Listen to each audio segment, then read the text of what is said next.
all part of the illusion. So, Hello, one feather friend. hello. It sounds like we have crickets and loons. Loons are lovely. I love loons. Yeah, I got those just for you. Mm.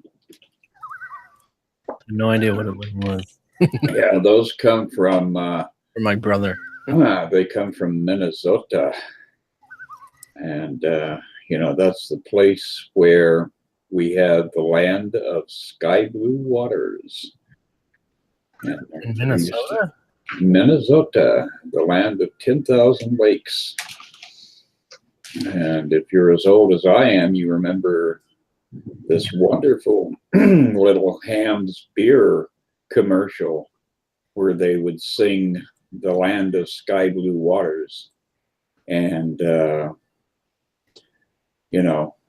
that was always a source of happiness for children back in the good old days, is watching a beer commercial on television. Ham's beer.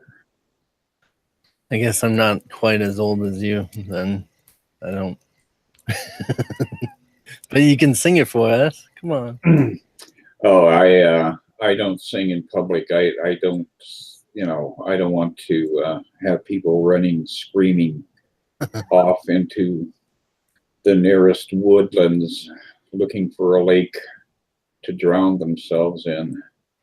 But yeah, that was a part of the beauty and the gentleness of the 50s and early 60s. And then in the mid 60s, everything started to get really weird.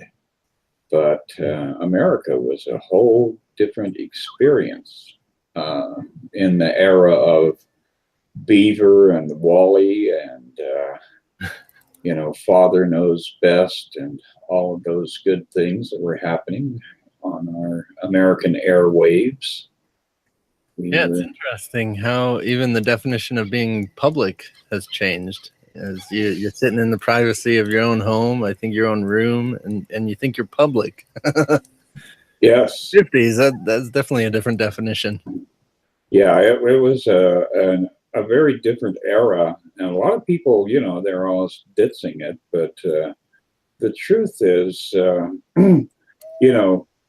for a lot of us, we saw a different world in that era and experienced a different world because we believed in it. And that really is what, the Course is reminding us over and over, is that our belief creates the reality we experience.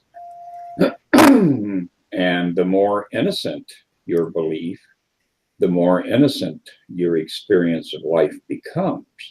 So for a certain culture in America, obviously the South with segregation and, there were a lot of ills back then too.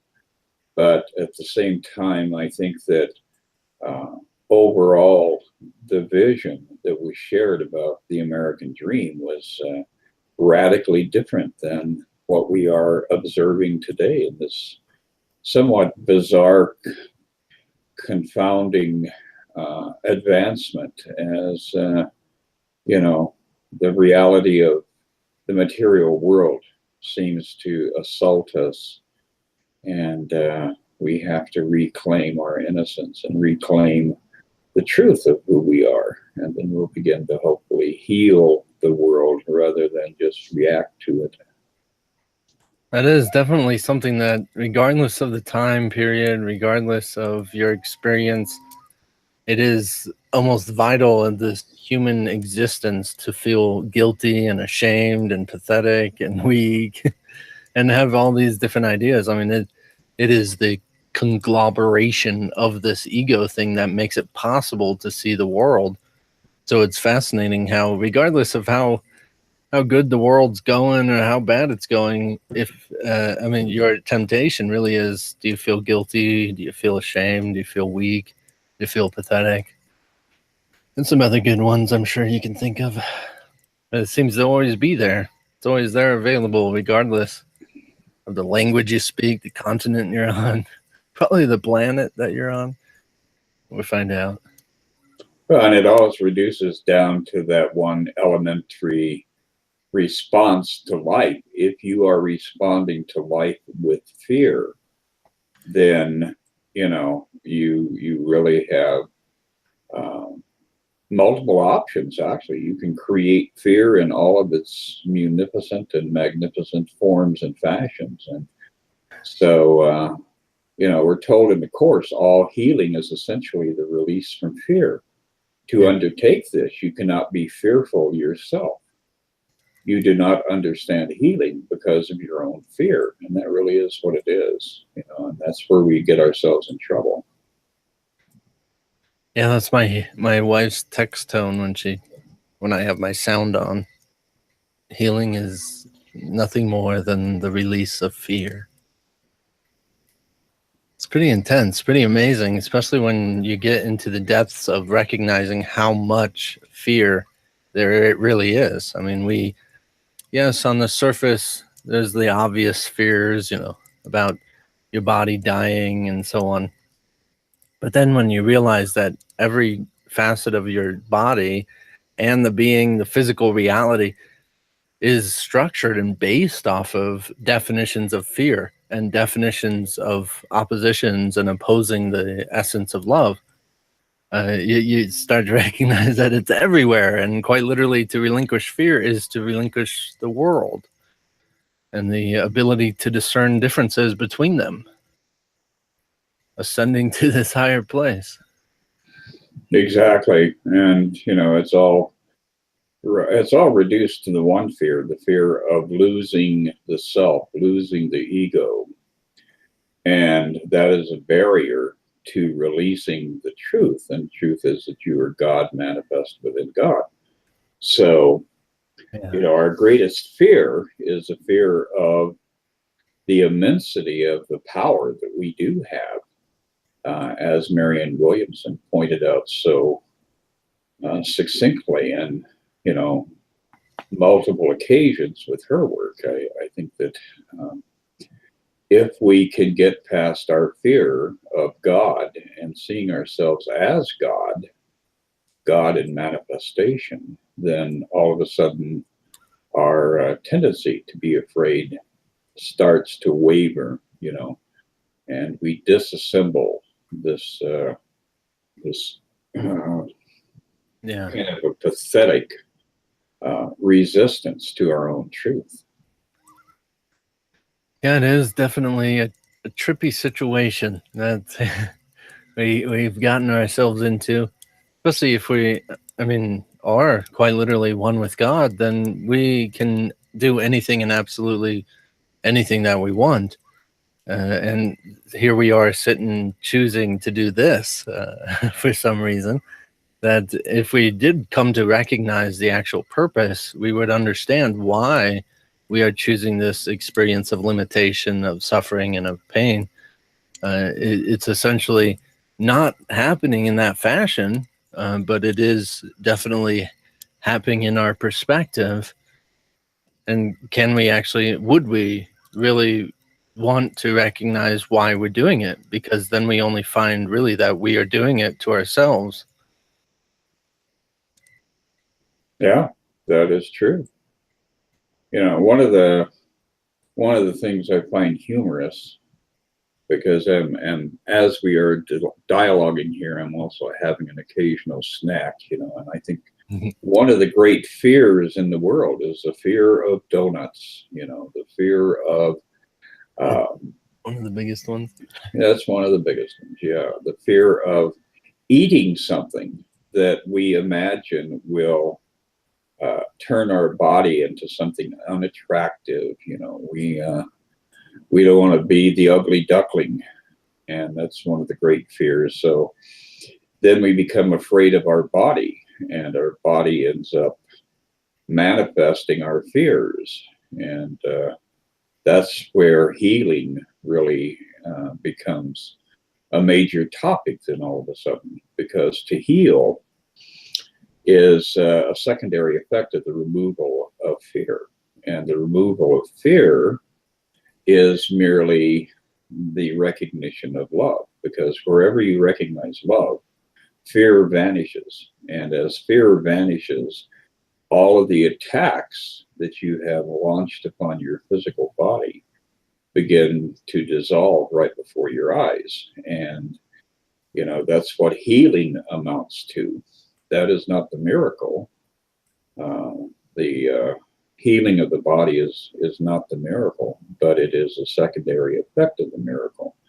The miracle is the replacement of hate with love. And once we are able to allow ourselves to experience that, boy, does the world ever begin to take on a whole new dimension.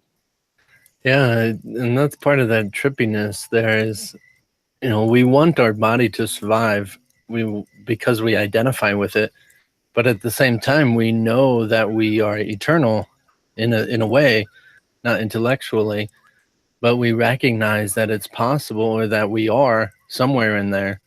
And to say that we're going to die, or your body's going to suffer and die if you don't eat healthy, if you don't eat certain ways and all this stuff, it seems like there's a problem in our minds. We're like, no, how could this be true? And it really isn't, unless you're associated yourself with the body. And that's where the confusion comes in. Well, you can't be eternal. Your body's going to die. And the statement, everybody dies, which is perfectly true about a body. But you actually have this recognition, oh, I want to eat healthy because I want to be eternal. Well, you actually are eternal, and you are just misunderstanding who you are. And so as you think you're a body, yeah, absolutely. You will try and maintain the body to replicate the actual eternal essence that you are, but you'll never find that state of happiness and satisfaction of being eternal until you actually recognize your true self.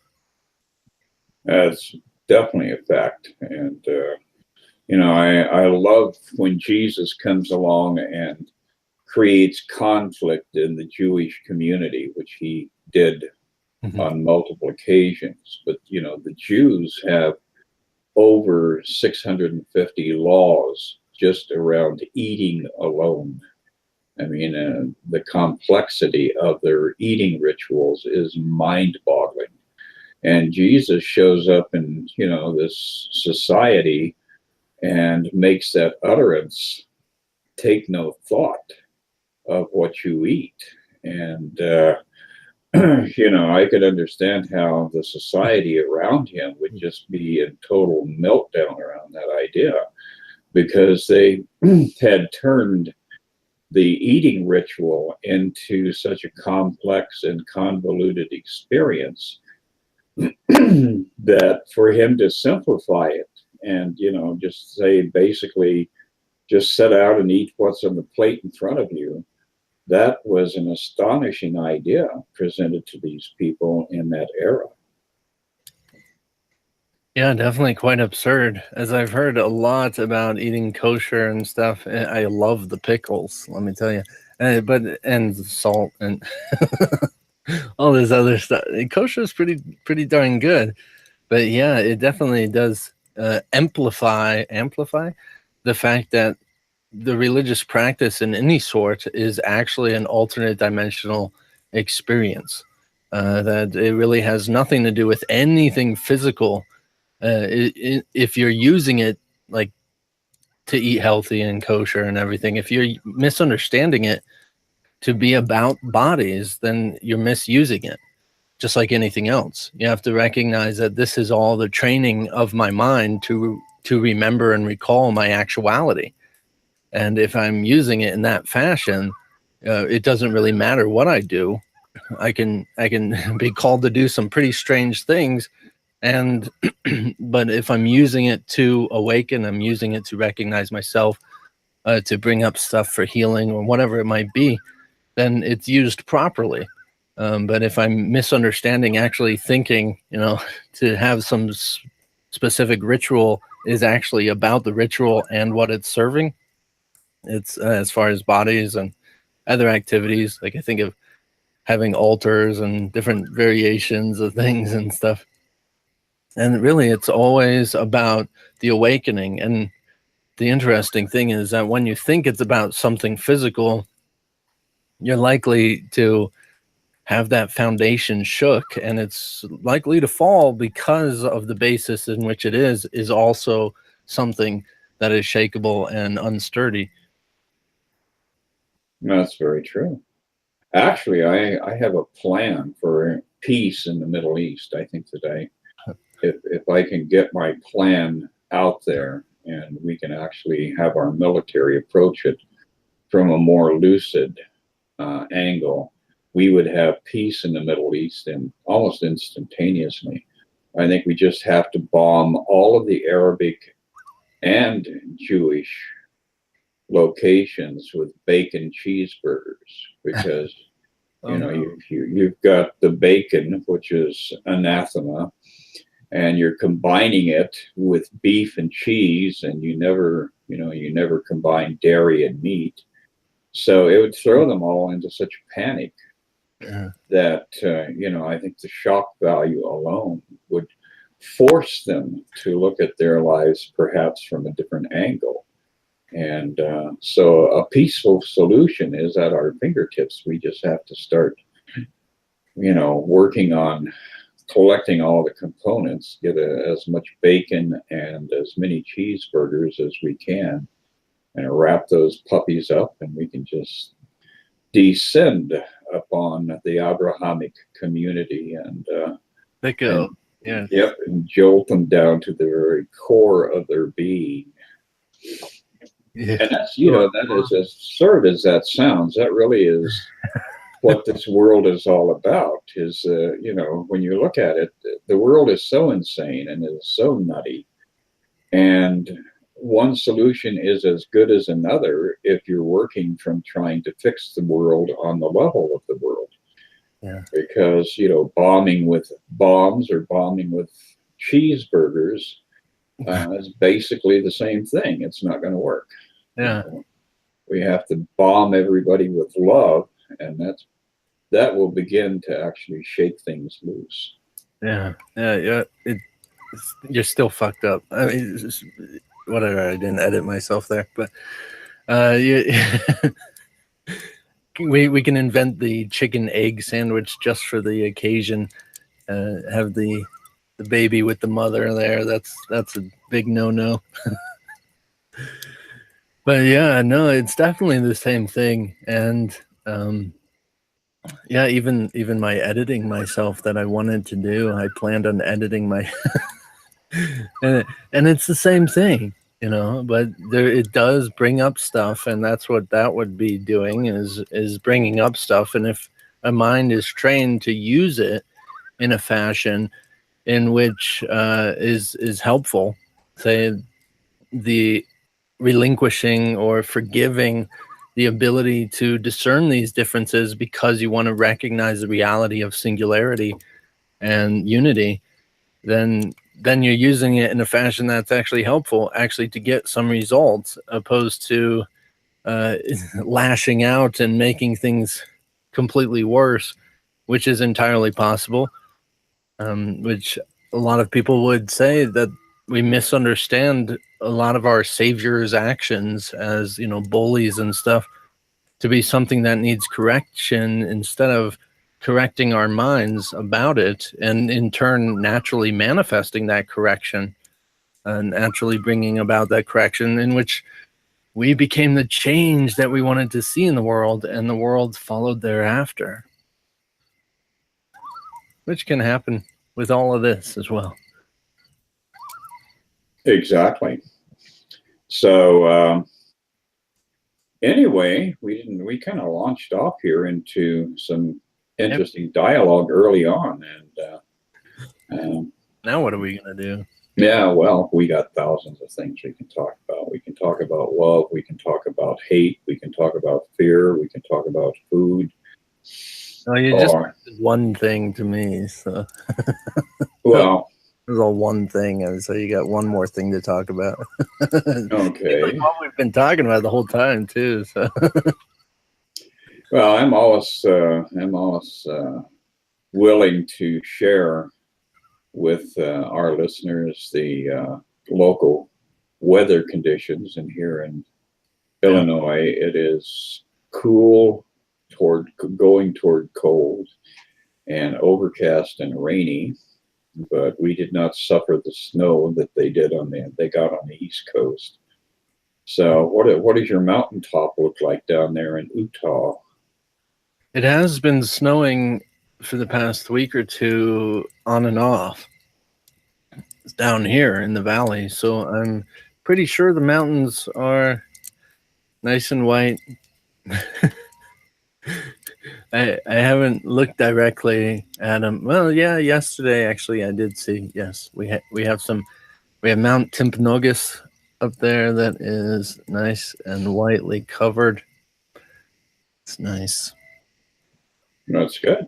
And snow has a purifying effect, which I think is again, you can relate everything to A Course in Miracles. You can relate having a bad round of hiccups early in the morning when you first get up to A Course in Miracles. It doesn't matter what it is. We can always go back to the Course from every experience that we are having in the material world. And for me, that idea of a fresh snowfall and that blindingly white reflected light that comes off of it as the sun ascends, and the crispness of the air when you get up into those altitudes, that to me is like the journey back to God. We are blinded by the light, and we are all of our senses go through that mutation where our sight becomes a vision, and all of our other senses turn into knowledge and awareness. And I like looking at life in that direction because, living in the material world and being of the material world, we are so hampered by the world that we are surrounded by. But as we begin to step into our spiritual identity, all of a sudden, all of our senses become a source of empowerment as they take us through this journey into the experience of knowing the world that we are surrounded by, because we and the world become one. Yeah. So that is kind of a fun direction to go with one's thoughts as we're giving you our weather report here from the Rocky Mountains and the Great Lakes. Well, I would still love to hear your A Course in Miracles interpretation of a hiccup attack. Is that what it was? Yeah, well, just think about what a hiccup does. They say that when you hiccup, your heart is like with when you sneeze. They're very similar responses. The body literally stops for a second. The heart stops for a second. So that moment where you are experiencing that stoppage of total alignment with your physical body can, in fact, become the beginnings of a sense of a direction out of your attachment, your addiction to the flesh. So that little brief pause where your heart is no longer beating and where your body no longer has to be the center of your attention can begin to give you a direction as to, maybe I can use this in a different way. Little hiccup of wisdom right there. I seem to be full of them. They just keep coming. Someone has to scare you. Mm-hmm. Scare you out of those. Yeah, it reminds me of... Oh, the other shell here. It reminds me of... Actually, the Mormon Church has this thing called the Word of Wisdom, and a lot of people know it as the reason they don't drink, and they don't drink coffee, and don't smoke, and do drugs, and all this stuff. And it's interesting how it's called the Word of Wisdom, which I find is kind of absurd to say that this word of wisdom is about eating healthy and taking care of your body. When to me, that might be to a degree of very superficial wisdom. But as far as, I think we're evolving a little bit out of that being a definition of wisdom at all. And it always, every time I hear it, I think about how it's almost elementary in the factor of recognizing wisdom being quite literally a truth beyond bodies, and which exceeds all variations and degrees of how to take care of a body and why. And aside from simply the actual wisdom of processing and thinking in this state of forgiveness, and a natural manifestation, as you referred to earlier, of a healthy circumstance and conditions of your body will naturally occur as your mind is healed, is what I would refer to as definitely a much more powerful wisdom, or deeper, or something than words of wisdom to take care of the body. And they even accost people for being fat because of it. Like, this is not the wisdom of Christ. I'm sorry. Yeah, well, I mean, Jesus has absolutely nothing to do with religion, and that's a shocking thing for people who are immersed in religion when they begin to finally awaken. It's like, what? But the truth is, we get locked into this idea that we need to be responsible, and churches and political groups are really big on promoting that idea of, if you are responsible, then you will eat salads at least for one meal every day, and that, of course, is a good way to get yourself deeper in trouble and get yourself more entrenched in your obsession or fascination with the body. Because as we transcend our mortal self, our ego identity, we conversely step into our truth as children of God. And within that, we surrender our desire to control things, because we know that God is creating the real environment of that we are surrounded by, and that God is in control as long as we allow it to be in control of all of the circumstances of our existence. So what I've made a habit here lately of is, when I get up in the morning, instead of asking myself, oh, how do I feel? I ask God, okay, God, how do I feel? Because that's really the avenue to the recognition that the surrender of the ego is in process, is constantly reminding yourself that you are not the one calling the shots. You are the one aligning yourself with the truth, but you are not creating the truth. The truth was created, in that one superior act of creation itself.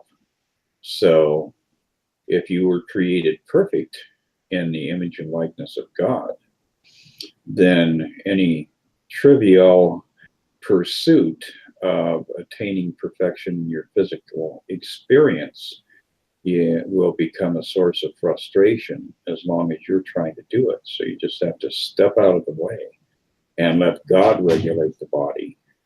And all of a sudden it will express the perfection of who you are. It's like a mirror. It has no power, but it does have the ability to reflect the truth of who you know yourself to be.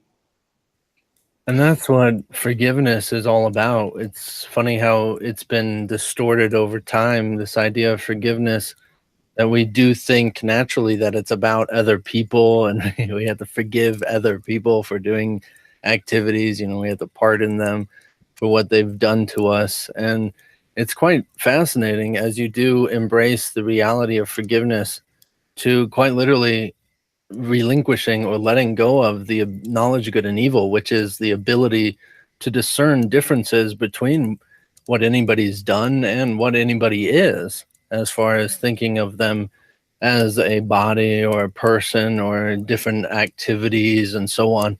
And the whole purpose of that is so that you can purify that conduit, or that place in which you become aware of that perfection, in which we simply have ideas of other things about that other people manifest and reflect in other situations, or manifestation of the ideas that we put in between our relationship with God.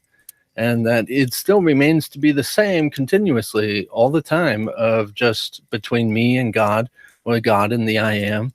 And the all the other stuff is simply, say, idols or ideas on top of what we see as God. And then here the voice of God is attempting to use them.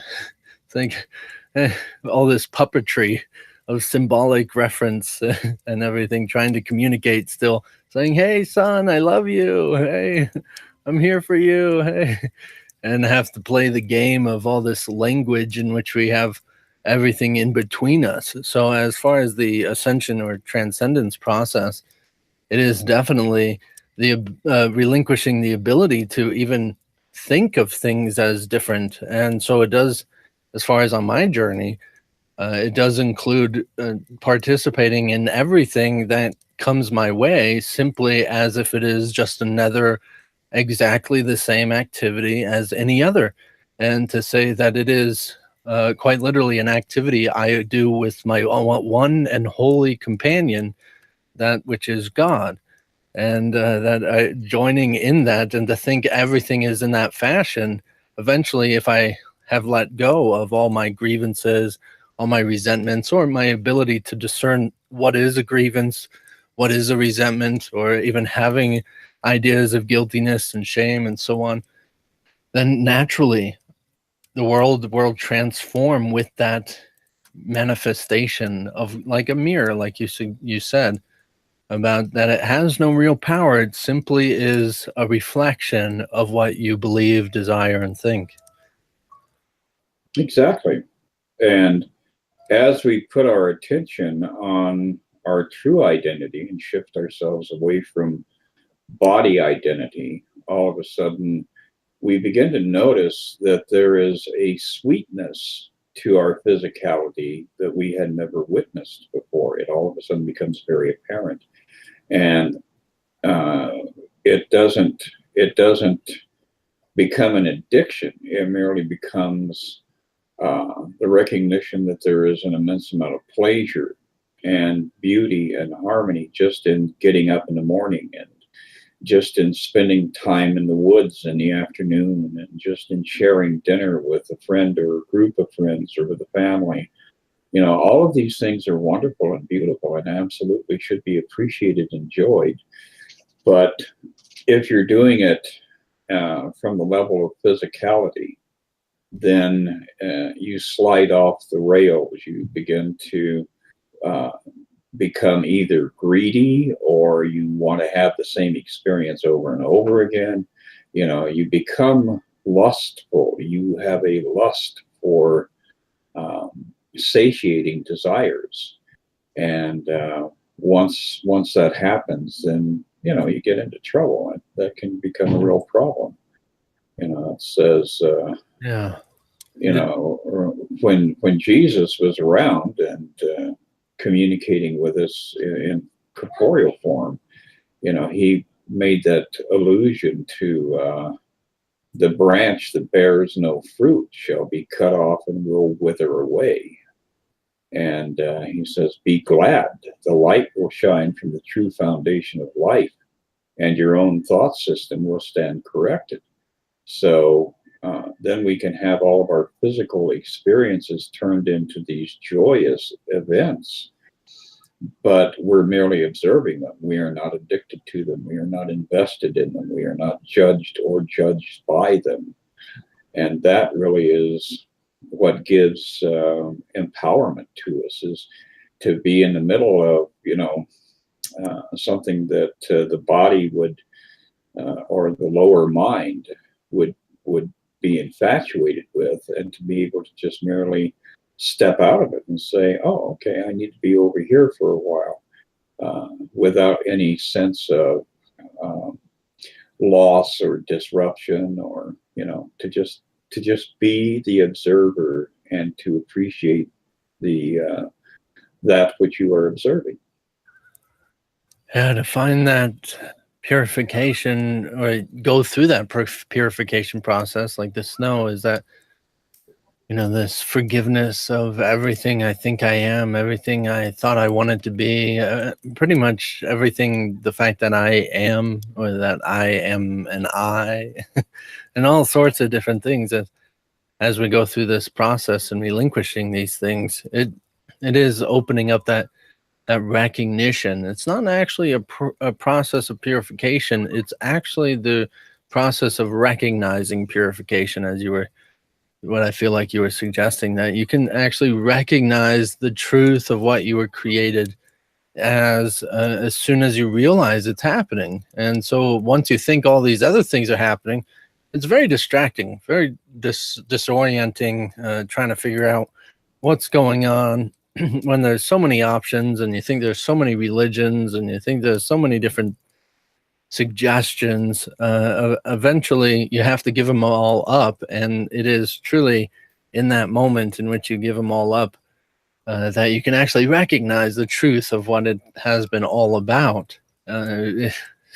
Essentially stop thinking it's about some wandering off into the woods in any direction, and recognizing it's always been not just I'm always home, but it's always been right here at home within me.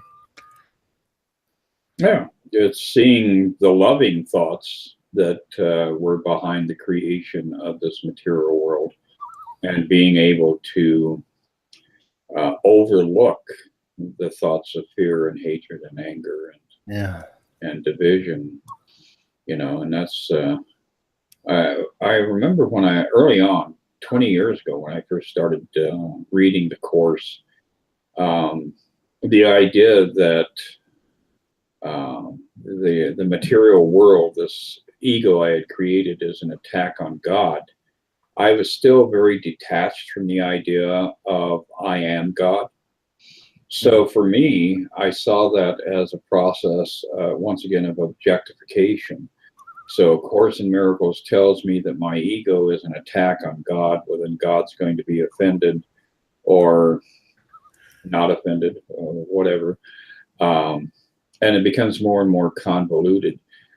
And that, I think, is one of the things that as we grow into the Course, we truly begin to get it on a very, very deep and profound level.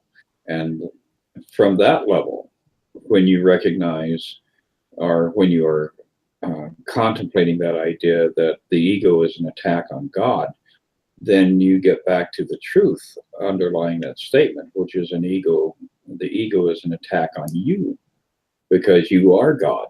And that when we start going down that avenue, all of a sudden it gives us a lot of empowerment in confronting the ego's demands and the ego's addictions and the ego's wants and all of the silliness that we're listening to, that's coming from that part of the mind that is a host to the ego.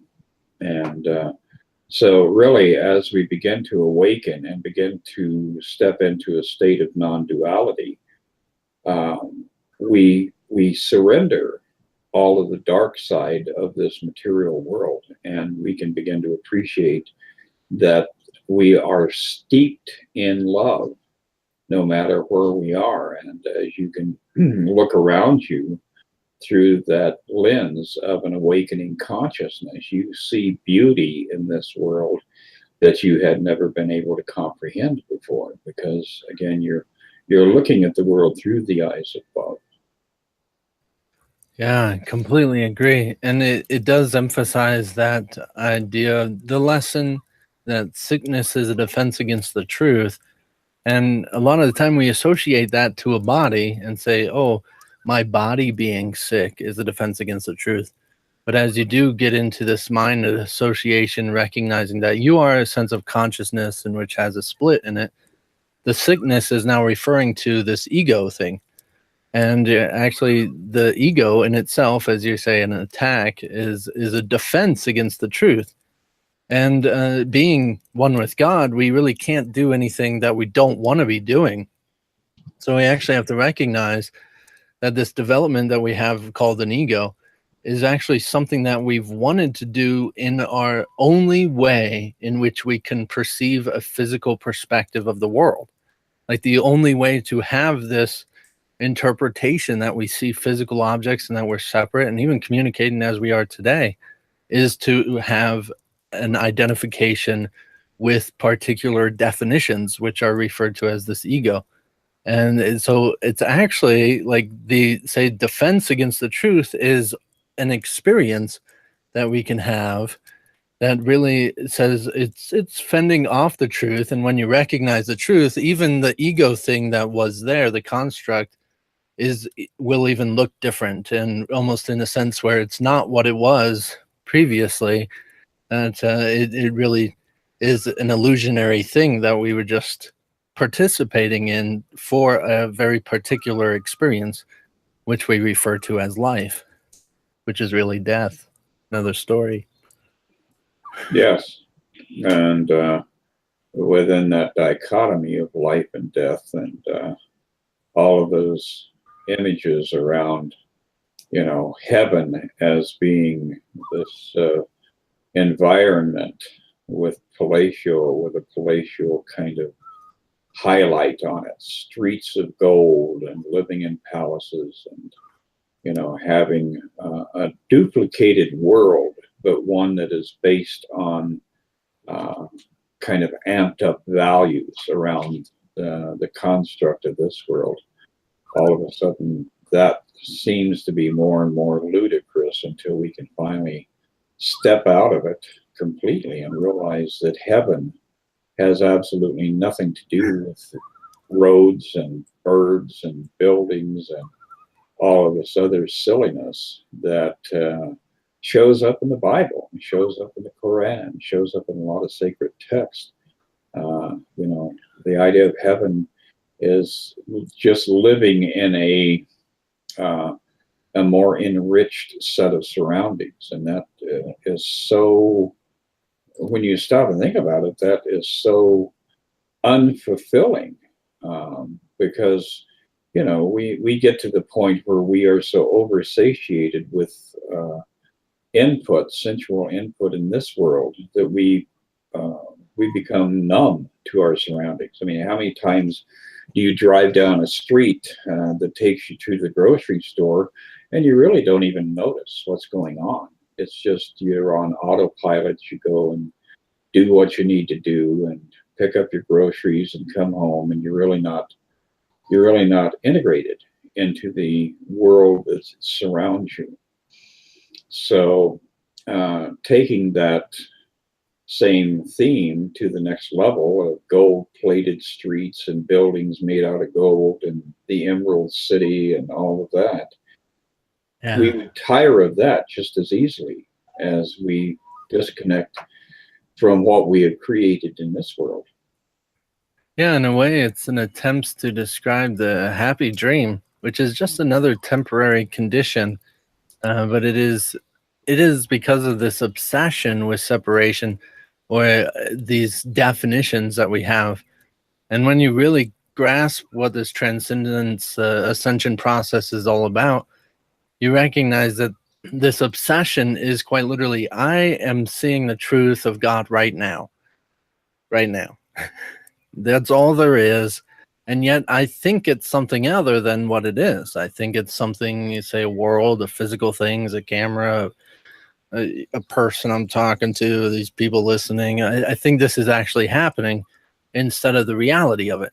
And so even if I don't train my mind to recognize the truth right now, even after death, say letting go of the body, I still have this obsession in this consciousness aspect of myself, and I will try and look at, say, this whatever it is that I'm in the same construct and form in which I'm obsessed with.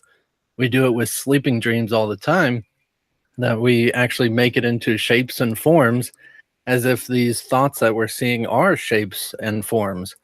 We refer to it as imagination, that in the sense that there's images that are there that are really not there at all. And it's something we do in the entirety of our experience and all of our sensory perceptions as we're looking about in the world. So the training of our mind and what this course is all about is to actually recognize the truth of God in any situation. And so even if you were to go to places or be in this place, you're still one with God in the relationship with God. Even if you were to go out of any place and just be in that relationship with God, it doesn't make any difference because you're still one with God in that relationship with God. It's the same thing. It just has different seemingly in imagery and experiences. So kind of temptations to think otherwise. Well, and one of the things that happens as we have fallen into this lower level of consciousness is that the ego is always giving us prompts to reinforce the idea that we are separate from God. And so every time we have a bad experience in the material world, the ego comes along, puts a judgment on it, and that in itself becomes a minor chasm, this little Grand Canyon between us and the realization that we cannot ever, ever, ever be separate from God, that God is our life, that all of our existence is contingent upon God. So all of a sudden, we as we awaken, as we begin to grow into this awareness, we really have to be able to look at that inclination to believe what our senses are telling us. And as we confront that, we start to see the world change and adapt, because the mind is always very pliant and it is always willing to reconstruct the environment that you are surrounded by according to your embraced beliefs. So that really is the key to the exit avenue on so many levels, is to look at the world and to have the absolute faith that produces the belief, and the belief produces the changes, and then all of a sudden you realize none of this is anything else than my own fantasy. Yeah. And I can begin to disengage from that fantasy and allow a much more loving world to replace the world I thought I saw. Yeah, and that's really what the ego's about. That's all it's for. It's easily misunderstood as an enemy and as a devil of sorts that is tempting you and trying to trick you and everything. But I like to think of it as a defense against the truth, and recognize that it's my own defense against the truth. That it's, as far as it's telling me all these things of how to reinforce the world, that's all it knows. It is literally one with the physical perspective, or say physical reality. And so it is simply telling you how to experience the physical world. The whole reason you have to give up the ego and stop reinforcing it and stop believing it, if you want to see, say, the happy dream or the spiritual universe, if you want to experience God, you have to give that up, because it is quite literally the only way in which you can perceive the physical world. That's all it can tell you. Physical world, the physical body, you're going to die, this guy's going to hurt you, all these things. And it is one and the same with the physical perspective. So, I mean, as far as in the physical world, yes, it is disastrous, and yet it is also just another thing like a rock as importance in the physical world. But if your goal is spiritual experiences, is awakening, then it is required that you can't think in that fashion anymore. Say even that there is an opposite to love, or there is an opposite to good, and to think that processing any situation as somehow different than only loving and only God's love, only God's will, if it, to then naturally manifest, be that experience of all there is, and that ascension to that experience of the world of light and so on. Exactly. We have to recognize that when we create a defense to anything, that we are giving up our power. If you step into a defensive state of mind, then you believe that you are vulnerable and capable of being assaulted and hurt. So we have to approach the ego with that same lucidity and not defend ourselves against the ego, because the ego has no substance. So we're defending ourselves against an illusion that we created that has become like a Chinese finger puzzle. You put your finger in that little tube.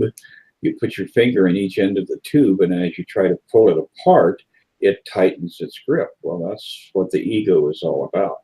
It repeatedly does that to us, and then we become defensive, and then we're trying to control our ego, and things start to get hysterical, and it turns into an episode of the Road Runner and Wile E. Coyote, and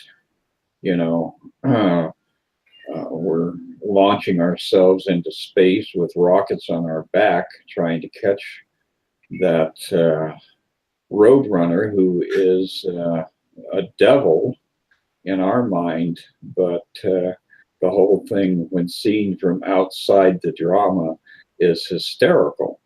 And that's the desirable state to arrive at, is when you can see your adventure with your ego in that light and be able to laugh deeply and fully at yourself for buying into something that absurd. Yeah, it's a little cutie, that's for sure. Yeah. Hurting itself running into rocks with its rocket pack. It's enjoyable. Yeah, that sweetness you mentioned earlier. Yeah, life is like a cartoon. They're just adorable little overdramatic expressions of an artistic direction. You got to make up some drama because it's artistic. But that really is that parallel desire to usurp that power of God. The idea of creation. God created what is truly real, and we can extend or recreate that. But we've gone off in this direction of creation, redefining creation as making something that is absurd into a reality and then getting stuck in it. Yeah. So all artistic pursuit, when you see it from the highest level, is merely a diversion to once again keep you trapped in the dream. Because you're trying to say, well, I'm going to confine creation to an object or to a painting or to a song or whatever.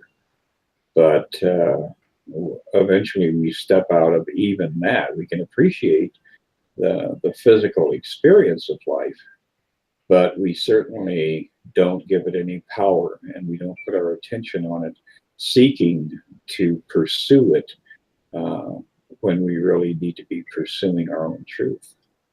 Yeah, and really just like, a cartoon, just like... I forget what I was going to say, but something about not taking it seriously, that once you do take it seriously, well, just like a water balloon fight or something, it can get pretty serious when it's just a game, dodgeball or something. You see people like taking football and baseball, and yeah, they got their livelihoods on the line here. So it gets pretty serious when you take hockey and people beating the crap out of each other and all this stuff. It gets pretty serious when you have a lot invested in it. And really, it's just another game. And all the physical world is just another game. If we can find that sense of trust and recognizing that there really is not so much in this, not so much involved as we think it is, and you're more taken care of than you like to admit, then it's a lot more enjoyable. That's for sure. Yeah, you can give yourself permission to have a good time instead of being tortured. Yeah. That's lovely. So what's happening with your life?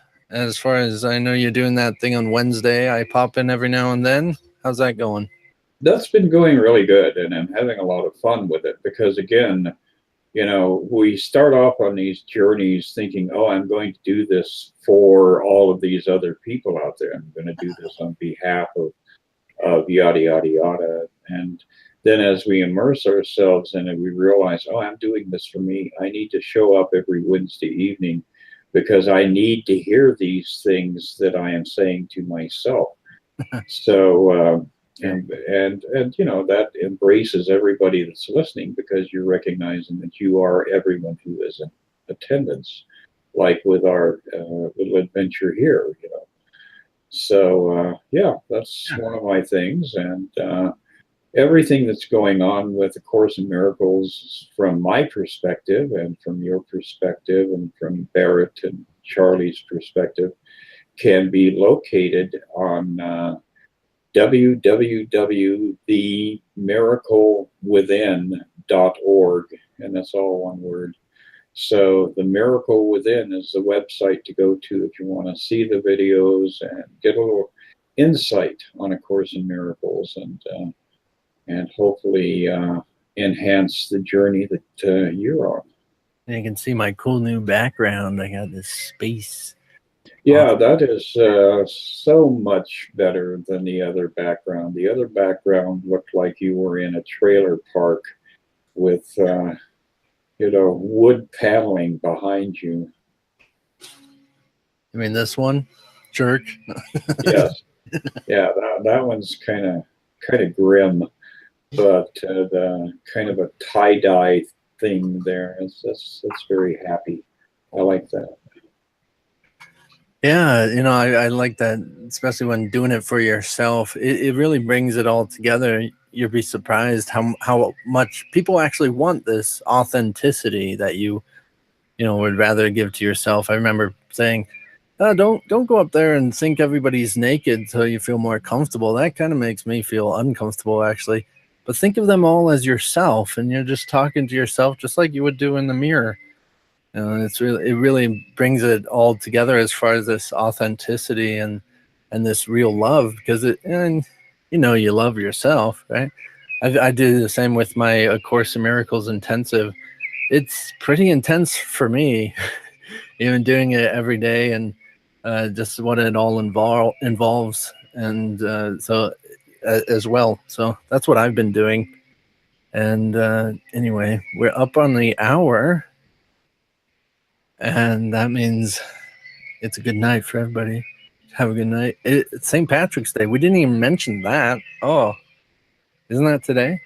Yeah, it is today. And I had corned beef and cabbage last week for the family.